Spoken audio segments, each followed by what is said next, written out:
ওয়ালাইকুম আসসালাম। হ্যাঁ ভালো আছি, তুমি কেমন আছো? হ্যাঁ ভালো আছো না? আচ্ছা তুমি কার সঙ্গে আছো? ওই মাদার চোদের সঙ্গে। ওই মাদার চোর তো এতই হারামজাদা। ওই শুয়োরের বাচ্চা, ওই তো লটির বাচ্চা। ওই সাওয়াচুদির বেটা মাগির লিসা, এতই মাগির লিসা।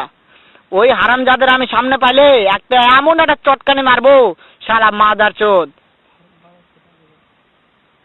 শোনো, তাতে কি আছে? ওই মাদার চোদ ওই জায়গায় আছে নাকি? ও আমার কথা সব শুনতিছে। ওই সাওয়াচুদির বেটাকে শুনে শুনে আমি বেশি বলবো। শুয়োরের বাচ্চা, শুয়োরের বাচ্চাকে আমি একটা এমন একটা চটকানি মারবো, শালা শুয়োরের বাচ্চা, লটির বাচ্চা।